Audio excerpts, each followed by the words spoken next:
बराबर। दोस्तों, आपका स्वागत है स्क्विफी टॉक्स में। आज हम बात करने वाले हैं बिल्डिंग वेल्थ, जैसे कि आप सबने डिस्क्रिप्शन पढ़ लिया है। तो शुरू करते हैं बिना किसी बकचोदी के कि making money is not a thing you do, it's a skill you learn. उस कोट से शुरुआत करते हैं ये पॉडकास्ट की कि वेल्थ इज समथिंग कि आप सोते रहो, बेंचोद गुजराती में बोलो कि बेंचोद તમે સૂતા રહો અને તમારા પૈસા બનતા રહે, that is wealth. And money is તમે काम करो અને તમે પૈसा કમાઓ, that is money. इस पर आपका क्या आना पर बेंचोद શું વિચાર है? હું કહું મની તો નહીં, એ મને આ ખોટો ટર્મ છે. મની કરતા અર્ન શું છે કે જે તમે કમાવો એ વસ્તુ તમને મળે. જ્યારે વેલ છે તમે ગમે ત્યારે નવરાય બેહી રહ્યા તો પૈસા એ જ જાય. By product wealth means I guess wealth Right. એટલે ઇમ્પોર્ટન્ટ જ છે. જેમ કે આપણને બેંચોદ ગુજરાતીઓને હું ટર્મ કહું કે આપણે જન્મ્યા ને ત્યારથી શીખવાડી આપણને 90s ની જનરેશનને કે તમે પૈસા કમાઓ. પણ પૈસા કમાવું ઇઝ એ થિંગ નથી કે તમે એ વસ્તુ શીખો, પૈસા કમાઓ. એ સ્કિલ છે, એક સ્કિલ શીખવાની વસ્તુ છે. તમે એટલું તમારી મગજને તમારી બોડીને એટલા માટે સીમિત ના કરી દેશો કે તમે શીખો પૈસા કમાવાની. એ સ્કિલ શીખવા લર્ન કરવાની વસ્તુ. હું શું માનું છું, આમ મારા પ્રમાણે વેલ્થ અને રીચનેસ એ બે વસ્તુ અલગ છે. બરાબર. રીચ એટલે શું કે તમે બહુ પૈસાદાર હોવ, કે લાઈક હું કામ કરું છું, ગમે તે રીતે હું કામ કરું હું પૈસા કમાઉં છું. એ મારા માટે મારા પ્રમાણે રીચનેસ ની ડેફિનેશન છે. પણ વેલ્થ ને હું કેવી રીતે સમજુ છું? વેલ્થ એટલે કેવું કે લાઈક તમે દરેક રીતે સુખી છો. સાદી ભાષામાં તમારી જોડે પૈસા પણ છે, તમારી જોડે હેલ્થ પણ છે, ફેમિલી પણ છે. લાઈક તમે દરેક વસ્તુ સાઈડે કરી રહ્યા છો. બીજી ડેફિનેશન મારા પ્રમાણે વેલ્થ ની એવી પણ છે કે ધારો કે આજે હું કમાવાનું બંધ કરું તો આવનારા કેટલા દિવસો સુધી હું વગર કામ કરે બેઠા બેઠા ખાઈ શકું. That is true definition. એ મારા પ્રમાણે વેલ્થ છે. વેલ્થ કે ભાઈ આજે હું કામ કરવાનું બંધ કરી દીધું મેં, પણ મને ખબર છે કે હું આવનારા 5 વર્ષ કે 7 વર્ષથી એમને બેઠા બેઠા ખાઈ શકીશ, તો એ મારી વેલ્થ ગણાય. પણ ચાલ તારું પૈસા વાળું જે વસ્તુ હતું એ બરાબર છે, પૈસાની બાબત વેલ્થ અને હેલ્ધી હેપીનેસ, જો વેલ્થ, હેપીનેસ અને હેલ્ધી લાઈફસ્ટાઈલ 3 ડિફરન્ટ ટર્મ છે. વેલ્થી મતલબ એવું નહીં કે તમે હેલ્ધી હો એટલે વેલ્થી છે.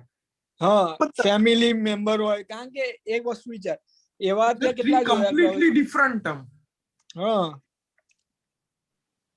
હું કેવી રીતે સમજુ છું કે લાઈક તમે જો પૈસા છે પણ તમે એન્જોય જ નહીં કરી શકતા, પૈસા કઈ કામના નથી. સાંભળ, એ જ કહું છું વેલ્થી હેપીનેસ, હેપી તું હેપી છે કે નહીં એને વેલ્થી ને કઈ લેવા દેવાનું.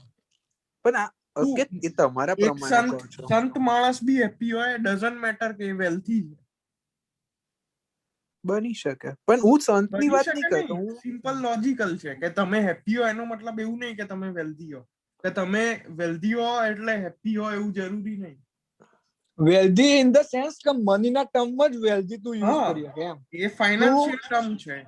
તારી જો પૈસા નહીં અને તું એમ કે મારી જો ફેમિલી મેમ્બર છે, સારા ફ્રેન્ડ્સ છે, એટલે હું ત્રણેયનો સંગમ કહું છું. ત્રણેય સારા ના, એ ડિફરન્ટ એ કોમ્બિનેશન ના રહે, એ કોન્ટ્રાડિક્ટ થઈ જાય. જો સાંભળ, હવે તારી જો પૈસા એ પણ ફેમિલી મેમ્બર નહીં ધારો કે, બરાબર, અને પૈસા જતા રહ્યા અને કોઈ જોડે પૈસા નહીં, બરાબર, અને ફેમિલી ફ્રેન્ડ્સ હોય, એટલે કે એનો મતલબ એવું થોડી કે એ બહુ વેલ્ધી કહેવાય. કારણ કે જયારે પૈસાની એને જરૂર પડશે ને તો કોઈ હેલ્પ કરવા વાળું નહીં હોય. એમ ખબર પડી હું કહેવા માંગુ? પણ એવા તો રીચમાં એક પ્રોબ્લેમ ના, જે રીચ અમુક લોકો હોય છે, rich is different. So today's topic is that the people is confused કે બેન્ચો રીચ પૈસા વાળા એટલે wealthy, but it is different term. નથી, એ વાત સાચી છે. કે ભાઈ રીચનેસ હંમેશા વેલ્થી નથી હોતા. રિલેશન નથી. વેલ્થ એટલે તમારે પૈસા કમાયેલા હોય, એ કમાયેલા પૈસા તમે કઈ કર્યા વગર બીજા પૈસા બનાવે ને, ધેટ ઇઝ વેલ્થ. કે તમે ઘર લીધું, તમે કઈ કરી નથી રહ્યા, ઘરના પ્રાઇસીસ એમને એમ વધી રહ્યા છે ફ્રોમ ડિફરન્ટ ફેક્ટર, તમે કઈ એમાં ઇનપુટ નહીં આપી રહ્યા, એ પૈસા વેલ્થ ક્રિએટેડ કહેવાય. કે એસેટ્સ જેને કહો ને તમે, સ્ટોક માર્કેટ કહો, સ્ટોક્સ કે તમે કઈ ઇનપુટ નહીં આપી રહ્યા, તમે લઈને બેસી રહ્યા પણ એની પ્રાઇસ વધી રહી અને તમારા કઈ કર્યા વગર એ તમારા કમાયેલા પૈસા તમને બીજા પૈસા કમાઈ આપાય. That is wealth. સાંભળ, મારા મને લાગે છે સાંભળ, પૈસા તું વેલ્ધી છે તો અલ્ટિમેટલી તું રીચ બી કહેવાય જ ને, કારણ કે રીચ ના બી એ જ વસ્તુ થવાની ઓટોમેટિક જ બનવાના. Wealthy is rich but rich is not wealthy. હવે કોઈ ધારો કે એક્ઝામ્પલ, કોઈ સીઈઓ હોય બરાબર, $1 બિલિયન સેલરી લે છે, તો એ રીચ કે, પણ એ વેલ્ધી ના કે કોઈ અર્ન કરે છે અને પગાર બેઝ. મારી જોડે પૈસા હોય એનો મતલબ એવું નહીં કે હું સારી પ્રોપર વસ્તુમાં, જ્યાં સારી વસ્તુ હોય ત્યાં ઇન્વેસ્ટ કરી, હું એને બગાડી બી શકું, એને બેન્ચોત સળગાવી શકું, હું કસિનોમાં યુઝ કરી શકું, હું છોકરીઓ પાછળ વાપરીને બગાડી શકું. એનો મતલબ પણ એને કોક રીચ માણસ છે એ બી કરે, કસિનોમાં કરે, બધું કરે બરાબર, અને સામે સામે ઇન્વેસ્ટ બી કરે, તો હવે એનો તું શું કે? That is wealthy. એના સ્પેરમાં બચી રહ્યા, એનાથી એ વસ્તુઓ ઇન્વેસ્ટ કરી, પેલું ઉડાઈ રહ્યો એ. યા એટલે એ જ ને, અલ્ટિમેટલી બંને આમ તો સેમ જેવા જ છે ને. ના સેમ એને જો એ કોઈ બી રીચ માણસ સ્માર્ટલી યુઝ કરે બરાબર પૈસા, તો એ વેલ્ધી થઈ જાય. ના પણ હવે સ્માર્ટલી યુઝ ના કરે તો અનવેલ્ધી થઈ જાય.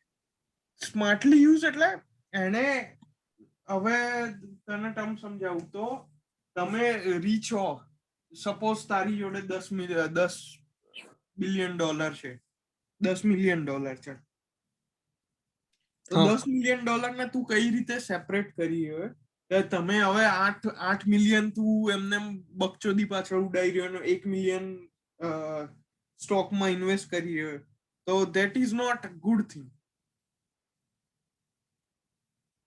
તમે જે બચ્યા વેલ્થ એસેટ્સ માંથી જે ઇન્કમ થઈ એ બચાઈને ઉડાઈ રહ્યા તો એ ઠીક છે, તો તમે વેલ્ધી કહેવાઓ. તમારા ઊંઘ્યાની વસ્તુની ઇન્કમ પર તમે જે ઇન્કમ બનાવી એની પર તમે જે વેચી રહ્યા, તમે વાપરી રહ્યા, તો તમે વાપરી શકો એઝ પર માય આઈડિયા. યા ખબર તમે તમારી મજૂરીથી બેન્ચો જે કમાવ્યું એના પર લક્ઝરી વસ્તુઓ કઈ ના કરે. That's the goal. હવે જેમ કે હું એક એક્ઝામ્પલ આપું, જેમ કોઈ સીઈઓ છે બરાબર, એની સેલરી મિલિયન્સમાં છે, એ રીચ કહેવાય, પણ એ વેલ્ધી ના, કે ઇન્વેસ્ટ નથી કરી રહ્યા, એના એ પૈસા એ ખાલી ખર્ચ કરી રહ્યા, લાયબિલિટીઝ બાય કરી રહ્યો છે, એસેટ કોઈ બાય નથી કરી રહ્યો. મહેનતથી જે વસ્તુ કમાઈ એની પર તું બેન્ચો રોલ્સ રોયસ ના લાઈશ. હા, ના લાઈશ, પણ એને ઇન્વેસ્ટ કર અને લોટરી મળી. હા, તે એ વસ્તુ મહેનતની કમાણી, લોટરી ટિકિટ લેવામાં ઇન્વેસ્ટ કરીને લોટરી તું જીત્યો, તો એનાથી લાય. હા, એક ઇન્કમ માંથી ના કરશો. ડિફરન્ટ તને ખબર પડી એમાં? સોર્સ ઇન્કમ છે, એમાંથી એ વસ્તુ મહેનત કરાય, એ વસ્તુથી બીજા પૈસા કમાવાય એવી વસ્તુમાં ઇન્વેસ્ટ કર, અને એમાંથી જે કમાય એમાંથી તું કઈ બી મોજશોખ કર. મેઇન સ્ટ્રીમ માંથી ડિસ્ટર્બ ના કરશો, પણ લાઈક જે નાના બીજા સ્ટ્રીમ થાય ને એનું ઇન્વેસ્ટ, એનામાંથી ખર્ચા કરો.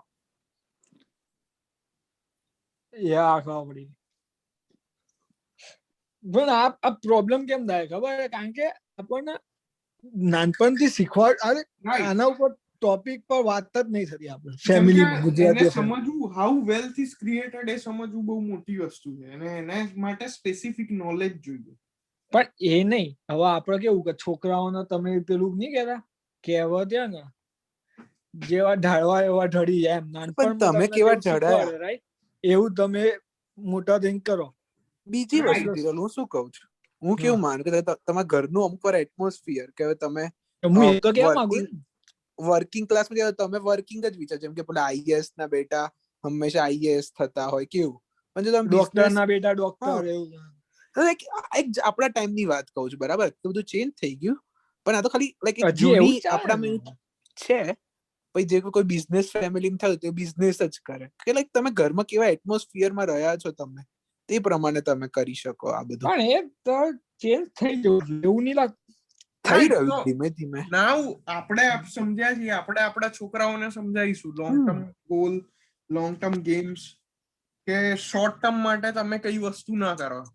લાઈફમાં કઈ બી આવવાનું છે, that is all depend on compound interest. હા, કમ્પાઉન્ડ ઇન્ટરેસ્ટ ખાલી ફાઇનાન્શિયલ ટર્મ નહીં, બહુ બધી વસ્તુઓમાં, રિલેશન કે કઈ બી બિઝનેસમાં, દરેક બધામાં જગ્યાએ નોલેજ કંઈ વોલેજ બી, બધાની right, અંદર કમ્પાઉન્ડ ઇન્ટરેસ્ટ જ કામ તમે રોજ લાગે. થોડું થોડું કરો, એની વસ્તુની રિઝલ્ટ હમ. જે આવશે એ અલગ જ હશે, અને એ તમે એક્સપેક્ટેશન ની બહાર હશે તમારા. Yeah.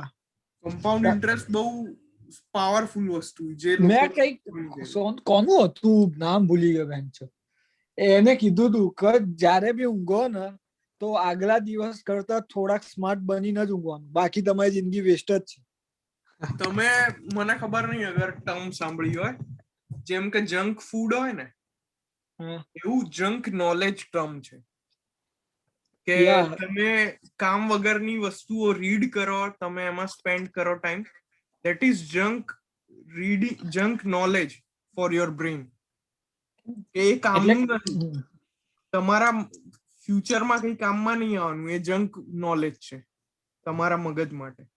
પણ હું શું સજેસ્ટ કરું, તમે ક્યાંકથી ચાલુ કરો. જંક નોલેજ તો જંક નોલેજ, પણ ધીરે ધીરે હેબિટ બનતી જશે કે જંક ફૂડ થી ઓકે, સારા, તમે જેમ એક્સરસાઇઝ કરો કે સારું ખાવાનું, ધીરે ધીરે તમે ટ્રેક પર આવતા જશો. પણ એવું નહીં, તમે થોડુંક વાંચો ડેલી, મારો એક ફ્રેન્ડ હતો બરાબર ડઝન્ટ સોસાયટીમાં, મેટર કે કોમિક વાંચો કે સ્ટોરી એવું વાંચો. એવું નહીં કહેતો, સાંભળ, મારો એક ફ્રેન્ડ હતો સોસાયટી, બરાબર, એને બધું જ નોલેજ આમાં કેવી રીતનું ક્યાં થાય, શેનું શું થાય, કેમનું શું થાય, પણ એનો પ્રેક્ટિકલ વર્લ્ડમાં શું યુઝ એમ. આપણને ચાલ મને એ ખબર છે ટિકિટ કેવી રીતે બુક કરવાની, પણ એ મને કઈ રીસ થોડી બનાવી આપશે, વેલ્ધી થોડી બનાવી આપશે. હવે મને પેલાનું ખબર છે કે કઈ ફ્લાઇટ ની ટિકિટ કઈ વેબસાઇટમાં સસ્તી પડે, ઇન્ડિયામાં કોઈ પેલો નતો હમણાં પેલું ઝોમેટો વાળો કેસ તો એનું શું શું સિચ્યુએશન આવી, મને એની બધી ખબર છે. પ્લસ સુશાંત સિંહ રાજપૂતના કેસની મને બધી ખબર છે, પણ એ મને કોઈ હેલ્પ કરી શકો વેલ્ધી બનવામાં? કશું ના કરે. તને વેલ્ધી પણ મારો પર્સપેક્ટિવ અલગ છે, એ ભલે હેલ્પ નહીં કરી રહી, બટ એટલીસ્ટ તને નોલેજ છે, કંઈ બી તું શીખ ડેલી, ડઝન્ટ મેટર કે એ તારા ગોલ તરફ જ હોવું જોઈએ. કંઈ બી શીખીશ એનું કમ્પાઉન્ડ ઇન્ટરેસ્ટ જે બનશે ને, તું 10 વર્ષ પછી, 15 વર્ષ પછી, એ તારા જ કામમાં જ આવશે, ભલે તને એ કામ વગરનું નોલેજ રહ્યું શોર્ટ ટર્મ માટે. પણ એ નહીં, એનો આમાં તું તારી વસ્તુ જો ખોટી છે, કારણ કે એક વસ્તુ આપણે કઈ બી વસ્તુ ટર્મ સર્ચ કરવી હોય, ખબર છે આપણે પેલું એ હોય ગૂગલ સ્કોલર, તો એમાં કેવું હોય, તું કઈ બી કીવર્ડ નાખે ને તો તને વાઇડ રેન્જ ઓફ વસ્તુ મળશે, પણ જયારે તારે પર્ટિક્યુલર વસ્તુ પર જવું હશે ને તો તારા ફોકસ થવું પડશે, રાઈટ, કે પર્ટિક્યુલર ટર્મ, પર્ટિક્યુલર સેન્ટેન્સ, તો તું ફોકસ થઈશ અને એ તને રિઝલ્ટ તરફ લઈ જશે. જયારે તું એકદમ વાઇડ એરિયામાં કામ કરે ને તો તું પેલું શું કહેવાય, ભૂલી જવાય, ખબર હવે તું આપણે ક્યાંય જવું હોય તો પર્ટિક્યુલર ડેસ્ટિનેશન નાખે ને, અને એના રિલેટેડ તું નોલેજ, હવે આપણે ગોવા જવું છે તો આપણે ગોવાનું જ જોવાના ને, પછી મહાબળેશ્વરમાં શું, આમાં શું આવે એ રસ્તા, એ શું કામ? તમે ગોવા જવાનું નક્કી છે એટલે તમે ગોવા નાખ્યું. મોસ્ટ ઓફ પીપલ પ્રોબ્લેમ શું છે કે ડેસ્ટિનેશન શોધવી, તમારો ગોલ શું છે લાઈફમાં, કે આમાં ઓલ ઇન થવું, એ શોધવું જ તમે 99% કામ કરશો. તમારો ગોલ પર જવું ઇઝ 1% કામ. જે તમારો ગોલ છે એ શોધવો બહુ ઇમ્પોર્ટન્ટ છે. આમાં કેમ કે તમને ખબર નથી તમને શેમાં ઇન્ટરેસ્ટ છે. પણ પબ્લિક એના લીધે પબ્લિક ખોવાઈ જાય છે. ખબર પડી? કોઈ હવે આપણા એવું પેરેન્ટ્સ કરશે હતા. એવું ના સમજશો કે તમે ટાઈમ વેસ્ટ કરી રહ્યા છો, કેમ કે એમાં જ ટાઈમ ઇન્વેસ્ટ કરવો પડશે કે તમને શું ગમી રહ્યું છે એ શોધવામાં જ સૌથી વધારે ટાઈમ દેવાનો, કેમ કે એ ધેટ ઇઝ હાર્ડ થિંગ. પણ ઇટ્સ નોટ એ વસ્તુ આપણને ખબર પડી જાય, પણ પછી શું લેવા એ વસ્તુ કરવાની? પણ એ તારો ખબર goal પડી હોય જાય ત્યારે પછી કરવાનું તો હોય બી ને. તમે ડાફોરિયા મારતા હોય તો ઇટ્સ વેસ્ટ ઓફ. હા, હું હવે એ કહેવા તને માંગુ ને. હવે તને ખબર તને પછી તમે engineering માં એના શોખ છે, થોડાક હવે કેવું કે આપણે ખબર હે અમદાવાદ જ જવું છે, પછી આપણે કઈ કેરલાની વસ્તુને જાણી કઈ ફાયદો નહીં, પણ પછી તું ભલે નડિયાદ થઈ ગયું, બરોડા થઈ ગયું, એનું બધું નોલેજ લઈને રાખે તો તને ખબર પડે કે ચાલ અહીંયા થઈ તો થોડુંક અહીંયા જવું એમ. પણ બટ એ તું તારે અમદાવાદ રહેવું જવું છે એ જ એરિયા. લાઈફમાં અમદાવાદ જવું છે એ શોધવું બહુ હાર્ડ વસ્તુ. એટલે હું એ જ કહેવા માંગુ છું, પણ એકવાર મળી જાય. આ વસ્તુ બહુ જે જૂની ટર્મ છે કે તમારા પેશન ને ફોલો કરો એટલે તમે સક્સેસફુલ થશો, એ કહેવું બહુ ઈઝી છે, પણ તમને ખબર જ નહીં તમારું પેશન. પેશન એવું કઈ ફિક્સ લોકોને ખબર જ નહીં કે તમને શું ગમી રહ્યું, એ કઈ રીતે ફાઇન્ડ કરવું? અને તો એના જો મેઇન રીઝન એવું કે આ સોશિયલ મીડિયા ને એ બધું બી વધારે ઇમ્પેક્ટ કરે, સોસાયટી બી બહુ ઇમ્પેક્ટ કરે એના ઉપર. સોશિયલ કારણ કે media is complete yeah, but તમારે એ લોકોએ સમજવાની જરૂર છે કે સોશિયલ મીડિયા ઇટ્સ ફન, તમારે એમાં આખો દિવસ જવાની કઈ જરૂર એ નહીં, એના લીધે પબ્લિક ઇન્ફ્લુઅન્સ તરત થઈ જાય. હવે ચાલ ત્યાં કોઈ મૂવી જોયું, બરાબર, આપણે કેવું સ્ટોક માર્કેટ નું બધું વધી ગયું, બરાબર. પબ્લિકે આ જોયું હશે, આ શું કહેવાય પેલું સ્કેમ 1992 કે કયું પેલું મહેતા વાળું હોય, બરાબર. તો પબ્લિકો ચલો સ્ટોક માર્કેટ એટલે અમુક મેં એવા જોયા કે જિંદગીમાં સ્ટોક માર્કેટ નામ નહીં સાંભળ્યું, એ કે હું તો ઇન્વેસ્ટિંગ કરું, મારે એમ્પ્લોય કશું ખબર નહીં કે મને તો ફાઇનાન્સમાં ઇન્ટરેસ્ટ. એટલે પેલું ફોલોવર ના પેલું નહીં કહેતા, એવું થઈ ગયું અત્યારે. પછી કઈક બીજું આવશે ને એટલે પેલું બદલાઈ જશે એમ. એટલે પ્રોબ્લેમ અહીંયા એ થાય છે અત્યારના ટાઈમમાં, કોઈ બી એક જગ્યા પર ફોકસ નહીં રહેતું આપણું મન.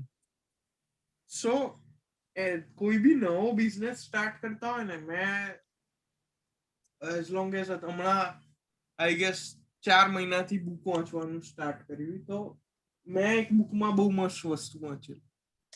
પેશન શું, મતલબ કોઈ બી વસ્તુ તમે સ્ટાર્ટઅપ કરો તો પેશન એ ભૂલી જાઓ, એ ટર્મિનોલોજી ભૂલી જાઓ, ઇટ ઇઝ ઓલ આઉટડેટેડ. તમારા માટે કઈ વસ્તુ એક્સક્યુઝ મી, તમારા માટે કઈ એવી વસ્તુ છે કે જે તમારા માટે રમત વસ્તુ હોય, તમે એને એઝ અ ગેમ લેતા હોય, પણ લોકો એવું સમજતા હોય કે એ કામ છે. તમે એને મસ્તીથી કરતા હોય કે બેન્ચો ના આમાં મને ક્યુરિયોસિટી, આમાં મને મજા હોય આ વસ્તુ શોધવાની, પણ લોકો માટે કામ હોય એ વસ્તુમાં તમે આગળ જાઓ, કેમ કે એમાં કદી લોકો તમારી જોડે કમ્પીટ જ નહીં કરી શકે. લોકો માટે એ કામ એમ, તમે એને ગેમ તરીકે લઈ રહ્યા. બીજું કેવું કે ભાઈ તમે એવું કામ કરો એમાં જેમાં તમને ઓલવેઝ ખબર જ સક્સેસફુલ ના થશો. પડે, ટાઈમ ક્યાં જાય ખબર જ ના પડતી એ કામમાં. તમે ગેમ દિવસના 16 કલાક 12 કલાક રમી શકશો, પણ બીજાને એવું લાગે કે બેન્ચો દાતો મજૂરી, તો હું એ વસ્તુ 12 કલાક ના જ કરી શકું. પેલું અત્યારે નહીં, અમુક લોકો ખબર ને પર્ટિક્યુલર એરિયામાં પેલું ખાલી એમને એમ શોખ માટે કરતા હોય, પછી ફેમસ થઈ જાય છે. રાઈટ, એમાં તમારી એ જ સૌથી ઈઝી વે કે કંઈક નવું ઇન્વેન્શન લાવવું હોય, કેમ કે કોઈ કોમ્પિટિશન થવાની જ નહીં. તમને જે વસ્તુ કામ લાગી, તમને જે વસ્તુ ગેમ લાગી રહી અને લોકોને કામ લાગી રહ્યું, લોકો કોઈ દિવસ કોમ્પિટિશનમાં આવવાના જ નહીં એ વસ્તુ.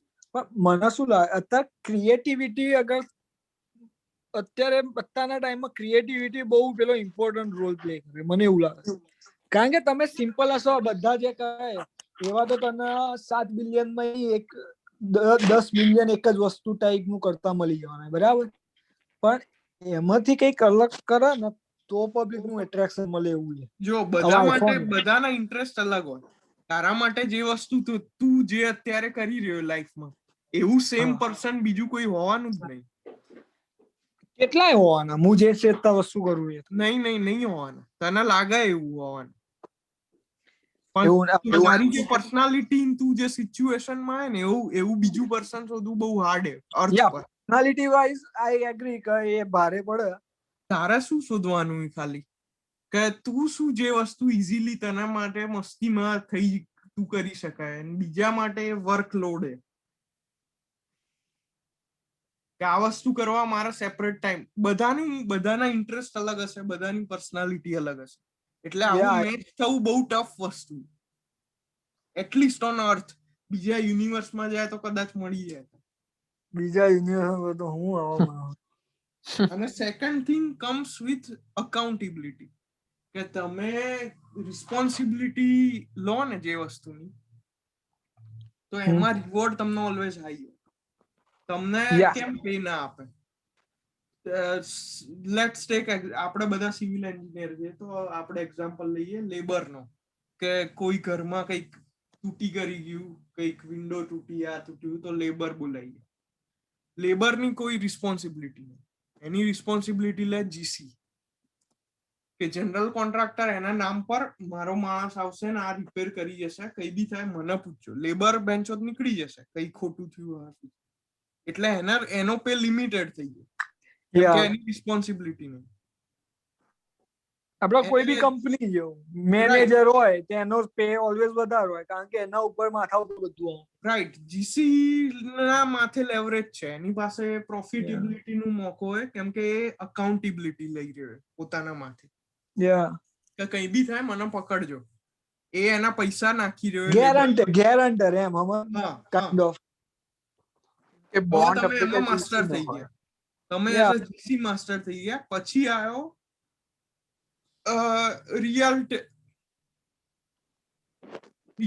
શું કહેવાય, રિયલ એસ્ટેટ ડેવલપર માર્કેટમાં, કે મને જીસી નું બી બધું કામ આવડી ગયું, મને આખું કન્સ્ટ્રક્શન માર્કેટ કઈ રીતે વર્ક કરે છે એ આવડી ગયું, તો હું રિયલ એસ્ટેટ ડેવલપર બનીશ, કે આખી હું કમ્યુનિટી બનાવીશ, એ લોકોને વેચીશ, અને એમાંથી જીસી થી બી વધારે પૈસા કમાઈશ. હું જીસી ને હાયર કરીશ,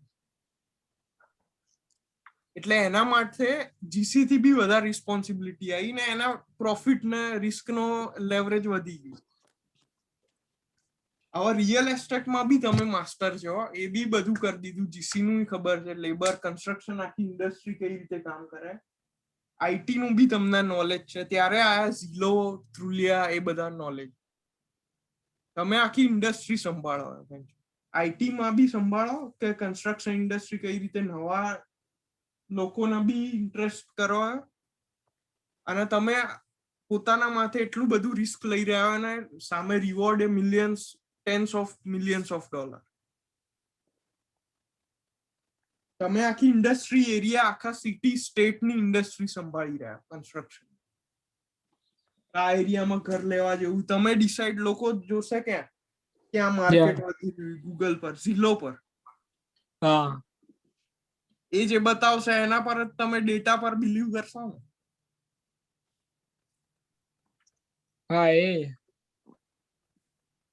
એટલે ત્યાં તમે જે અકાઉન્ટેબિલિટી તમારા માથે રિસ્ક લેવા રેડી હોય, ત્યાં જ તમને રિવોર્ડ મળશે. તમે રિસ્ક લેવા રેડી નહીં તો તમને રિવોર્ડ બી સામે એટલો જ ઓછો મળશે. તો લીડર ઓલવેઝ રિસ્ક લેવા રેડી ફોલોવર કરતા આગળ નીકળી જાય, સમજ ને. તો રિસ્ક લેવા ઓલવેઝ રેડી રહો. ધ પોઈન્ટ કે તમારો રિવોર્ડ બહુ મોટો હશે ને, રિસ્ક જશે તો તમે જેટલું નાખ્યું હશે એટલું જશે. પણ રિસ્ક મેનેજમેન્ટ બી એની itself a big issue or topic we can consider. That is some part. That is some part. But if you want to be wealthy, you want to take accountability on your head. On એ વસ્તુ બી બરાબર, અને risk બી, અને શું કહેવાય, countable નહીં, countable પણ યાર term ભૂલી ગયો, કેલ્ક્યુલેટેડ રિસ્ક. એમ રિસ્ક બી એટલે એવું નહીં કે ટોપા કે ચલો આપણે તો 100 મિલિયન નો પ્રોજેક્ટ લઈ લ્યો, ઓકાત હોય આપણી 2 મિલિયન, ખબર પડી તો વધારે રિવોર્ડ મળે, વધારે રિવોર્ડ. સો આ એ વસ્તુ પર આપણે વાત નથી કરી રહ્યા કે જે you want to be rich, આપણે રીચ ને વેલ્ધી બનાવવાની વાત કરી રહ્યા. એટલે અલ્ટિમેટલી સ્માર્ટ પર્સન બનાવવાની એમ.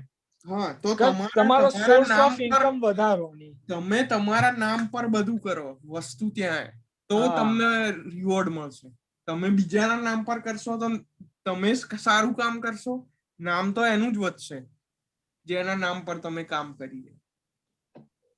સાયન્ટિસ્ટ શું સાયન્ટિસ્ટમાં બરાબર કોઈ બી હોય, આવા કંપની ગૂગલ, આઈફોન કઈ થોડી કે પેલો ટીમ કુક બેહીન બનાવે.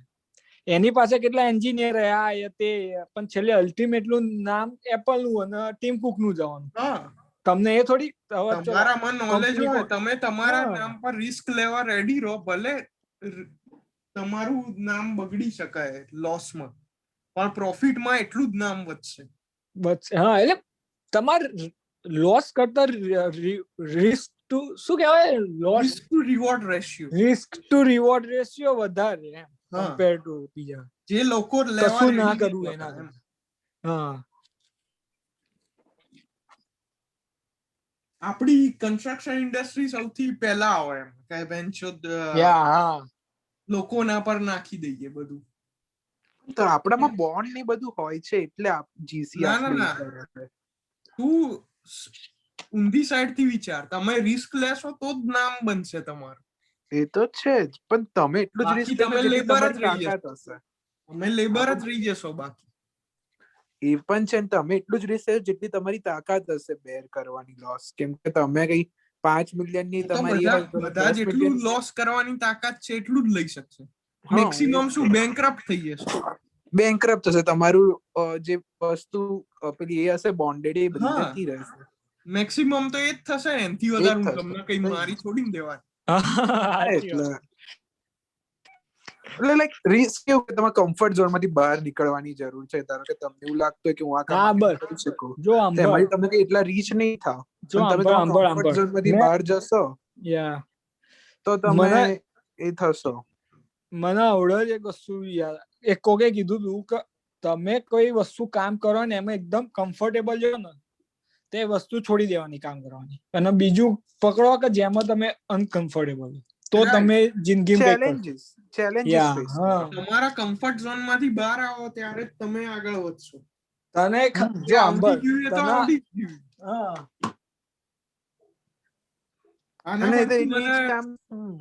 બફેટ નો એક મસ્ત કોટ યાદ આવે કે તમે શોર્ટ ટર્મ થિંકિંગ અને એમાં ટાઈમ વેસ્ટ ના કરો. વોરન બફેટ આખું વર્ષ એક વસ્તુ પર રિએક્ટ કરવામાં ડિસાઈડ કરે અને એક ડે પર રિએક્ટ કરે, પણ એ રિએક્ટ કરવા માટે આખું વર્ષ એના પર ડિસિઝન માટે વિચાર કરે.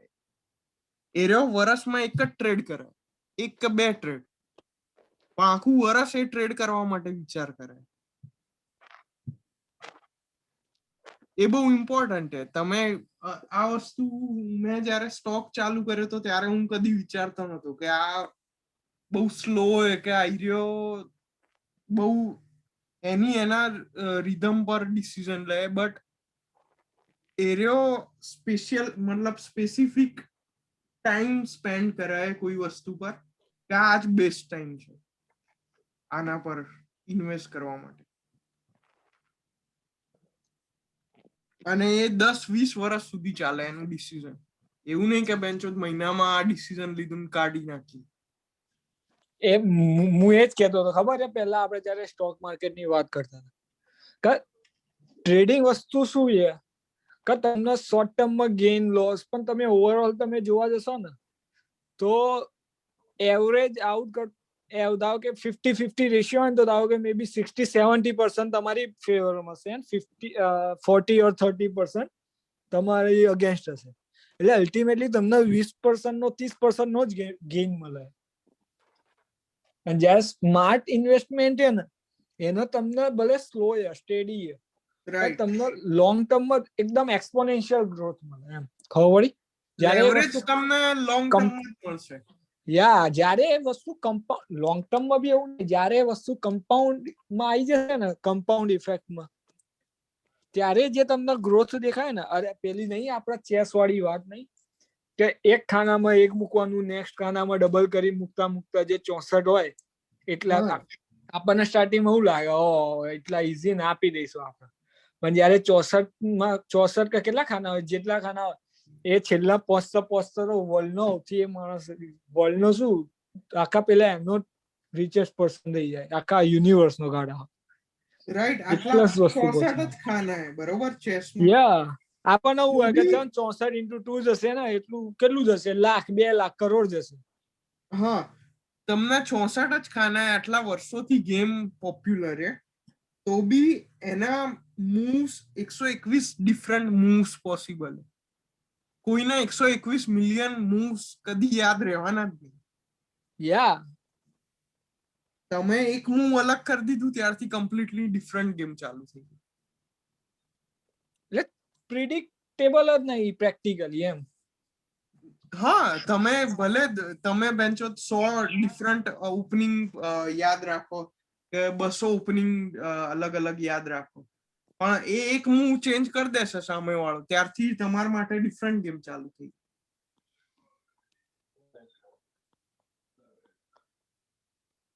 તો જ ગેમ ચાલી રહી છે, બાકી તો લોકોને યાદ રહી ગયું હોય બધું. એટલે યા એવી સાચી વાત. ઓકે, તો આ રહ્યો એપિસોડ અહીંયા જ એન્ડ કરીએ. યા કઈક શીખ્યા હોય તો લખજો નીચે રાઈટ, કમેન્ટ બોક્સમાં. મળીએ ત્યારે. ઓકે. Good night. ક્યાં ઓકે, ક્યાં મળવું?